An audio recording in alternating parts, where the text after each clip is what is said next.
Now, case study. So we will see first case. In this case, Hina and Harish are the typist in a company. Hina और हरीश एक company में क्या है, typist है. And they have same educational qualification. उनकी समान शैक्षणिक योग्यता भी है. दोनों का कार्य समय मतलब कार्य करने का जो समय है वो भी कैसा है, एक समान है. That means both of them have same working hours. But यहाँ पे क्या हो रहा है, हीना को 3000 प्रति माह मिल रहा है और हरीश को 4000 प्रति माह मिल रहा है वेतन के रूप में.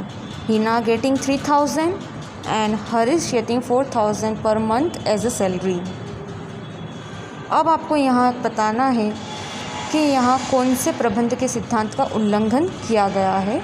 Which principle of management is violated in this case. उसका नाम बताना है और उसे समझाना है.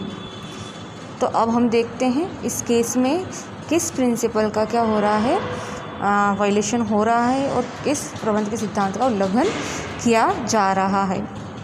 तो पहला जो सिद्धांत है जिसका उल्लंघन यहाँ हुआ है वो है समानता का सिद्धांत. Equity, principle of equity is violated here. और इस प्रिंसिपल के हिसाब से क्या होता है कि कोई भी पार्शलिटी एम्प्लॉयज़ के बीच में नहीं होना चाहिए. There should not be any partiality between employees and there should be a proper justice from the part of the management.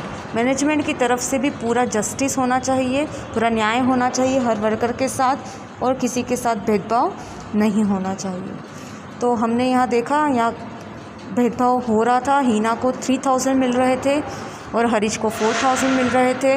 बल्कि उनके कार्य करने का समय भी एक जैसा था, उनकी शैक्षणिक योग्यता भी एक जैसी थी.